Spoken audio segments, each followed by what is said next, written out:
Hello everyone, welcome to online classes of Saraswati Education Group Bhadra June.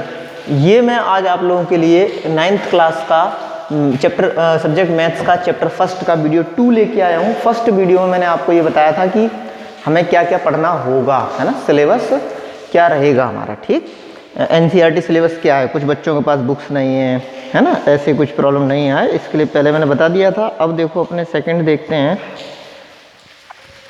Our second one is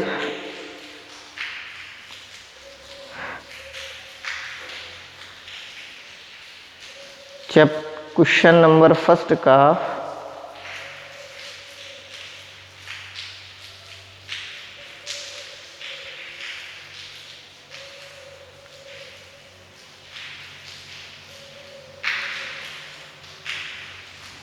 chapter number first है आपके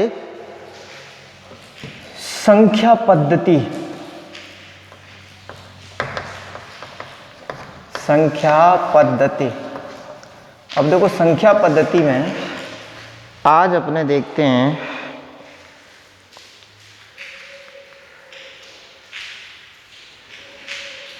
question number first है chapter का।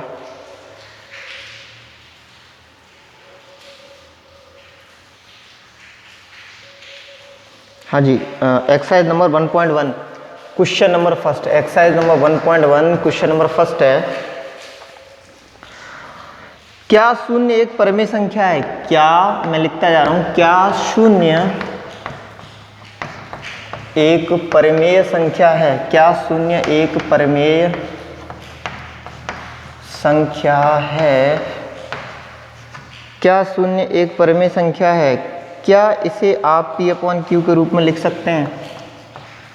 क्या इसे आप P/Q के रूप में P/Q के रूप में लिख सकते हैं? के रूप में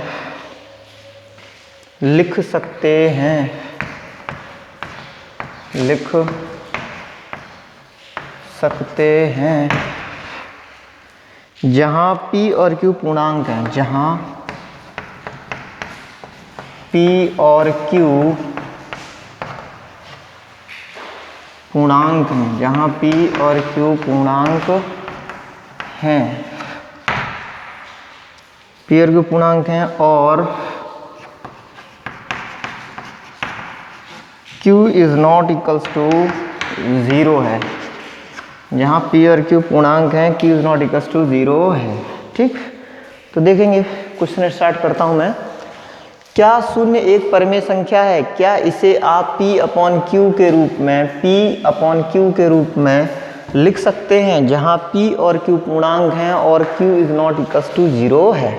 ठीक, देखो अपने देखेंगे शून्य के बारे में बात चल रही है, यहाँ पे 0 है ना, तो 0 की अपन बात करते हैं कि भाई 0 100% परिमेय संख्या है। क्यों है? क्योंकि 0 का 0/1 लिख सकते हैं और 0/1 जो है वो P/Q फॉर्म है ना, और Q 0 के इक्वल नहीं होना चाहिए, तो 100% है। ठीक है, तो इसका आंसर होगा हाँ, शून्य एक परिमेय संख्या। हाँ, शून्य एक परिमेय संख्या है। हाँ, शून्य एक परिमेय संख्या है। ठीक, चलिए अब आगे देखेंगे अपने number second.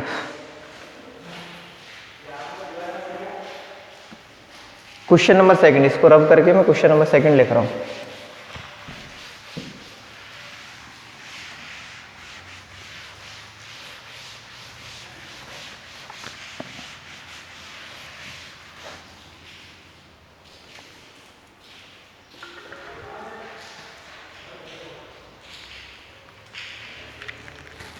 Question number second है अपना, 3 और 4 के बीच में 6 परिमेय संख्याएं ज्ञात कीजिए। क्वेश्चन नंबर सेकंड है, 3 और 4 के बीच, 3 और 4 के बीच कितनी के बीच 6 परिमेय संख्याएं ज्ञात करो। 6 परिमेय संख्याएं ज्ञात करो। 3 और 4 के बीच 6 परिमेय संख्याएं ज्ञात करो। देखो अपने इसमें देखेंगे कितनी परिमेय संख्या पूछी, 6। तो अपन इनको मॉडिफाई करेंगे। देखो 3 और 4 के बीच पूछिए। नॉर्मली अपन देखते हैं 3 और 4 के बीच कोई पूर्णांक नहीं आता, कोई प्राकृत संख्या भी नहीं आती, ठीक। लेकिन बात किसकी चल रही है अपने, बात चल रही है परिमेय संख्या की। देखो परिमेय संख्या हमें निकालनी है 6, तो 6 में पहले 1 जोड़ो, ये 6 हुआ, 6 में 1 जुड़ा कितना बने 7। अब 7 से इन दोनों को मॉडिफाई करेंगे अपन क्या लिखेंगे, 3 जो है वो अब 3 नहीं रहेगा, 7 का मल्टीप्लाई अंश में किया, 7 का हर में कर दिया, 7 7 कट गया, कोई फर्क नहीं पड़ेगा इस पर, ठीक। ऐसे ही 7 का मल्टीप्लाई यहाँ किया, 7 का मल्टीप्लाई यहाँ किया, तो ये नंबर क्या हो जाएगी 7 3 जा 21/7 and this number will be 7 चौके 28/7, ठीक। और हमें नंबर कितनी निकालनी है, बीच में नंबर निकालनी है 6। तो अब 21 से लेकर 28 तक गिनते जाओ, बीच में ही आएंगी, ठीक है ना। तो क्या आएगी 22/7 पहली संख्या, 23/7 second one, 24/7 third one, 25/7 fourth one, 26/7 next one and 27/7 next one. 1 2 3 4 5 6 number हो गए भाई, ठीक। यही अपना आंसर है। कोई डाउट हो तो मेरे को कमेंट बॉक्स में कमेंट करें, ठीक। चलिए next one is question number 3। इसको रब करके मैं 3rd नंबर लेता हूँ, क्वेश्चन नंबर, ठीक। इजी था बहुत ही, है ना। हाँ, और क्वेश्चन नंबर 3rd इज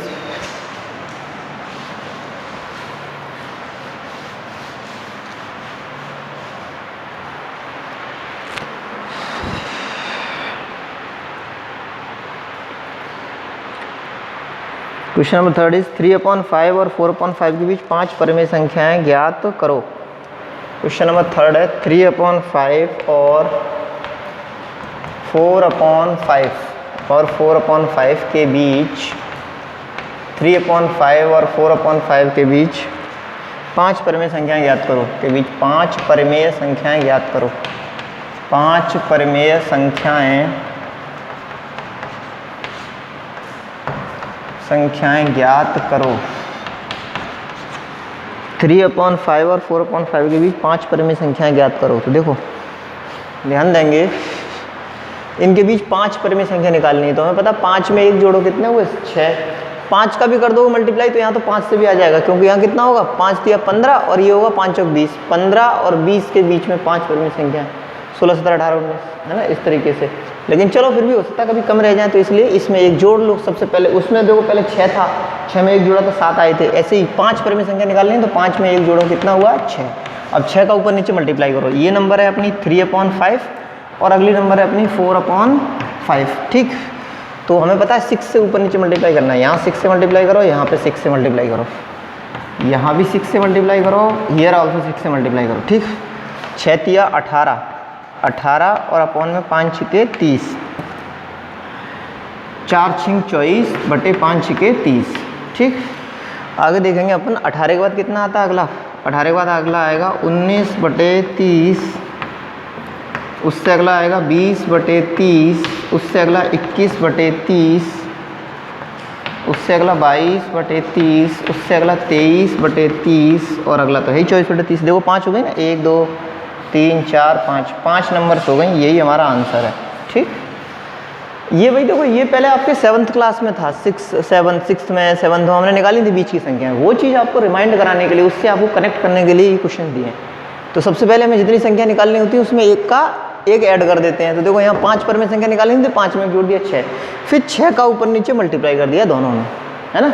और फिर जो ऊपर अंश आ रहा होगा ना, उससे आगे बढ़ते जाएंगे, नीचे वाला हर कॉमन बना रहेगा। अंश में 18 के बाद 19, फिर 20, फिर 21, फिर 22, फिर 23, फिर 24 और नीचे वाला कॉमन बना रहेगा, ठीक। इस तरीके से कर लेंगे, क्लियर होगा मेरे हिसाब से आपको, ठीक। नेक्स्ट देखेंगे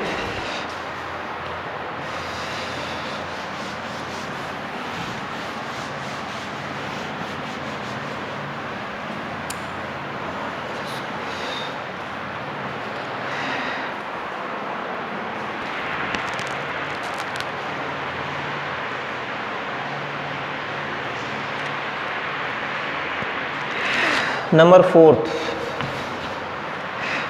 नीचे दिए गए कथन सत्य हैं या असत्य, कारण के साथ अपने उत्तर दीजिए। नीचे दिए गए कथन नीचे दिए गए कथन सत्य हैं या असत्य, सत्य हैं या असत्य, सत्य हैं या असत्य, नीचे दिए गए कथन सत्य हैं असत्य, कारण के साथ अपना उत्तर दीजिए। असत्य कारण के साथ अपने उत्तर दीजिए, कारण के साथ अपने उत्तर दीजिए, कारण के साथ अपने उत्तर दीजिए, कारण के साथ अपने उत्तर दीजिए। तो पहला वाला है प्रत्येक प्राकृत संख्या एक पूर्ण संख्या होती है। प्रत्येक प्राकृत संख्या एक पूर्ण संख्या होती है। प्रत्येक प्राकृत संख्या एक पूर्ण संख्या होती है। प्रत्येक प्राकृत संख्या एक पूर्ण संख्या होती है।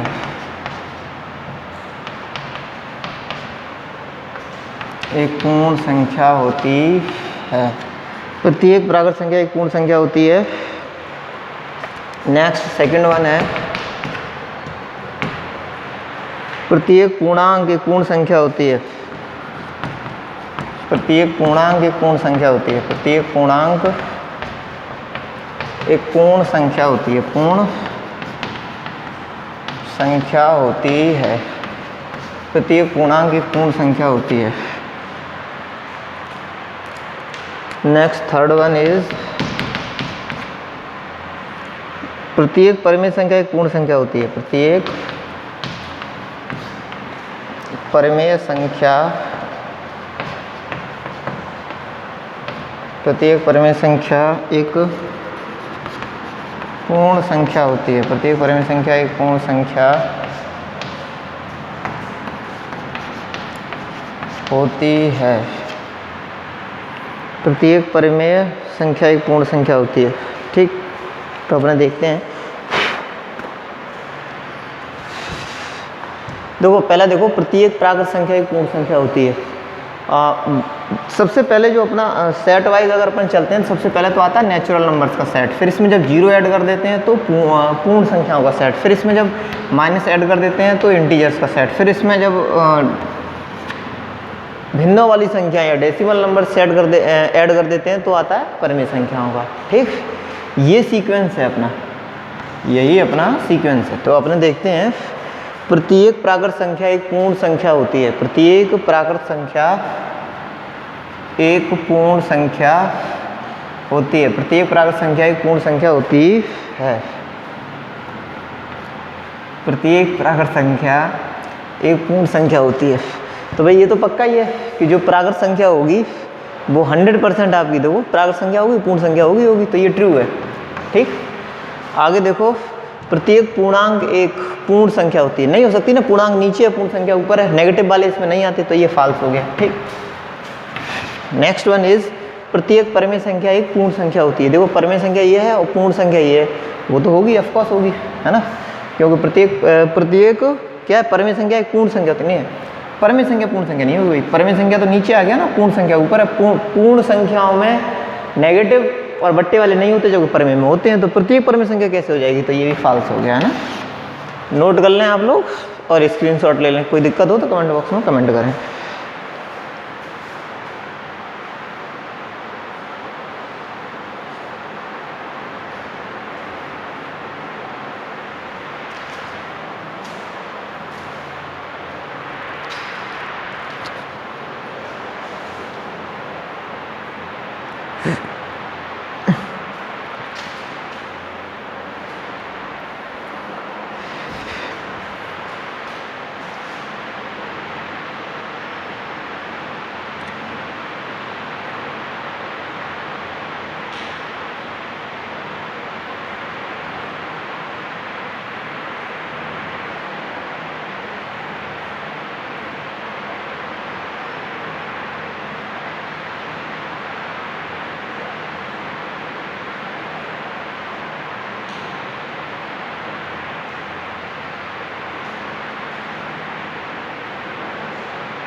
चलिए भी अपने स्टार्ट करते हैं। नेक्स्ट है नेक्स्ट एक्सरसाइज, है ना, एक्सरसाइज नंबर 1.2।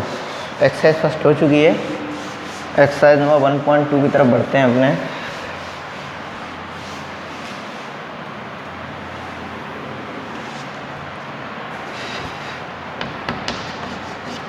Exercise number 1.2।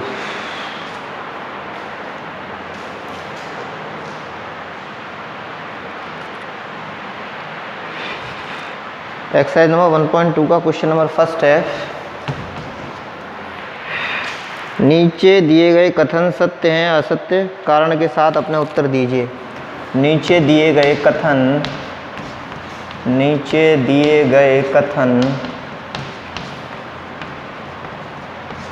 सत्य हैं या असत्य, कथन सत्य हैं या असत्य,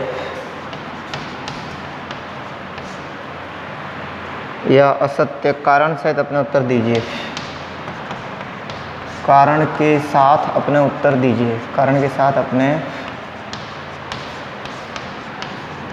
उत्तर दीजिए। कारण के साथ अपने उत्तर दीजिए।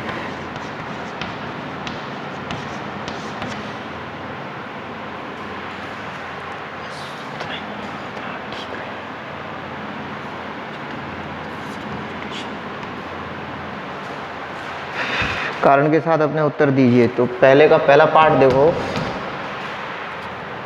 फर्स्ट का फर्स्ट पार्ट है आपके, प्रत्येक अपरिमेय संख्या एक वास्तविक संख्या होती है। प्रत्येक अपरिमेय संख्या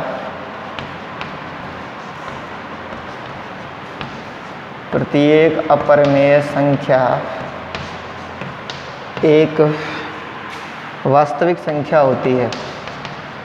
एक वास्तविक संख्या होती है।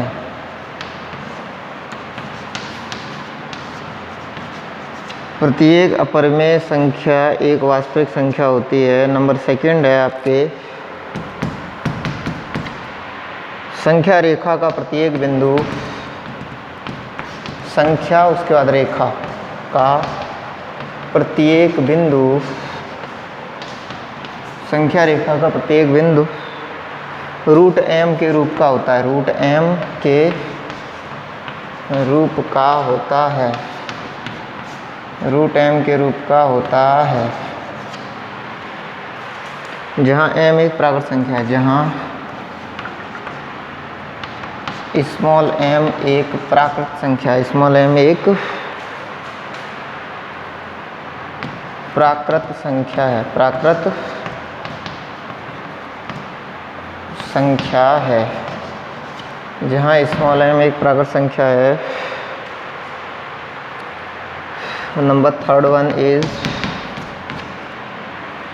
प्रत्येक वास्तविक संख्या एक अपरिमेय संख्या होती है। प्रत्येक वास्तविक संख्या एक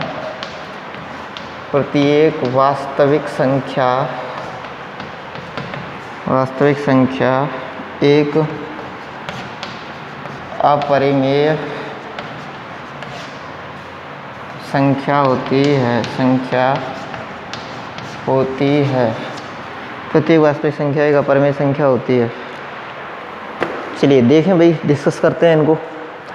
पहला है आपका, नीचे दिए गए कथन सत्य हैं असत्य, कारण सहित अपने उत्तर दीजिए। पहला है, प्रत्येक अपरिमेय संख्या एक वास्तविक संख्या होती है। देखो अपरिमेय संख्या कौन कौन सी होती हैं। √2 है अपरिमेय है, पाई है अपरिमेय है, ई है अपरिमेय है, ठीक। √3 है अपरिमेय, √5 इज आल्सो अपरिमेय, एटसेट्रा एटसेट्रा, ठीक। तो वही वास्तविक तो ये है। √2 का वैल्यू हम जानते हैं 1.414 होता है, आगे चलता जाता है बात अलग है, लेकिन अप्रोक्सीमेटली हम ये ग्रहण करते हैं।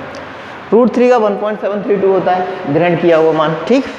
इसलिए यहाँ से अपन देखते हैं प्रत्येक अपरिमेय संख्या एक वास्तविक संख्या होती है। सही है, क्यों वास्तविक नहीं होगी तो उसका मतलब अंडर रूट के अंदर माइनस का आना चाहिए, इसलिए ये ट्रू हो गया, ठीक। कारण ये है इसके लिए। अगला है आपका, संख्या रेखा का प्रत्येक बिंदु √m के रूप का होता है, जहाँ स्मॉल m एक प्राकृत संख्या है। बिल्कुल सही है भाई, √m के रूप का होता है जहाँ m एक प्राकृत संख्या है, ठीक है। कोई ना कोई देखो किसी न किसी नंबर का रूट बनता ही है, तो इसलिए ये भी ट्रू है, ठीक है ना। नेक्स्ट वन इज, प्रत्येक वास्तविक संख्या एक अपरिमेय संख्या होती है। भाई वास्तविक संख्या एक अपरमेय संख्या तो हो ही नहीं सकती ना, क्योंकि परमेय अपरमेय दोनों मिलके तब बनी है वास्तविक, इसलिए नहीं हो सकती। ठीक, तो इसलिए ये फॉल्स हो गया। True true and false is our answer. चलिए भाई ठीक है, इसको आप लोग देख लीजिए, है ना। उसके बाद नेक्स्ट चीज़ों को एक और क्वेश्चन देख लेते हैं अपने अभी।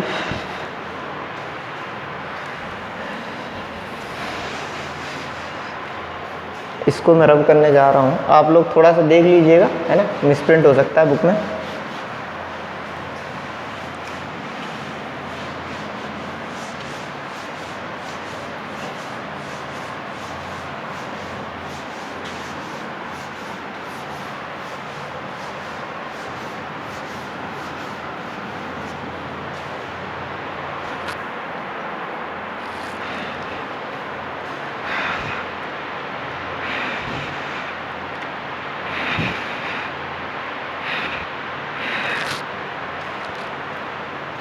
Number second, question number second, 1.2 and question number second is exercise number 1.2 and question number second is what is question number second? क्या सभी धनात्मक पूर्णांकों के वर्गमूल अपरिमेय होते हैं? क्या सभी धनात्मक पूर्णांकों के वर्गमूल अपरिमेय होते हैं? क्या सभी धनात्मक पूर्णांकों के वर्गमूल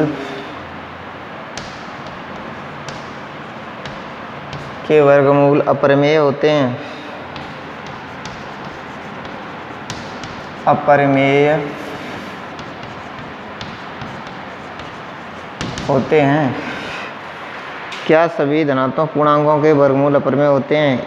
यदि नहीं तो एक ऐसी संख्या के वर्गमूल का उदाहरण दीजिए जो एक परमेय संख्या है। यदि नहीं तो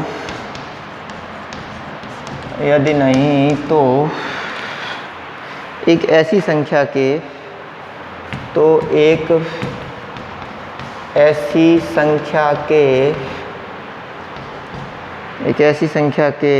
वर्गमूल का उदाहरण दीजिए। वर्ग और मूल का उदाहरण दीजिए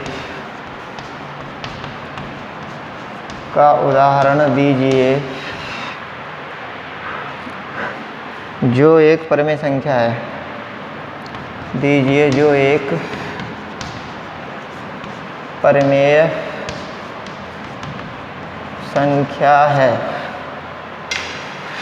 एक ऐसी संख्या का उदाहरण देना है हमारे को जो एक परमेय संख्या है। तो अपन देखते हैं, तो वापस सुनते हैं। क्या सभी धनात्मक पूर्णांकों के वर्गमूल अपरिमेय होते हैं? क्या सभी धनात्मक पूर्णांकों के वर्गमूल अपरिमेय होते हैं? नहीं होते भाई, सबके नहीं होते।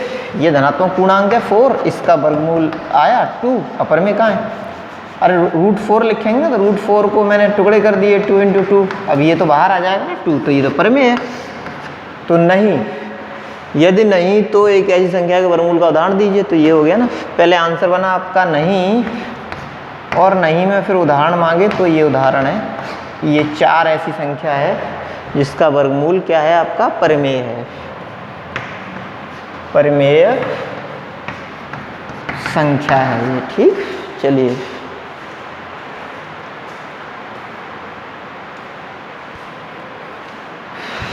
आगे देखते हैं अपने। Next one is number 3rd।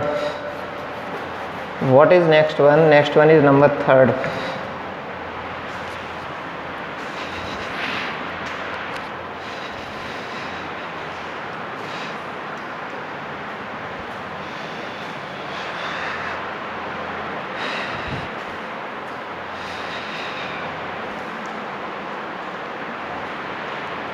चलिए अब नेक्स्ट वन अपने नेक्स्ट वीडियो में देखेंगे, ठीक है ना, टाइम हो रहा है।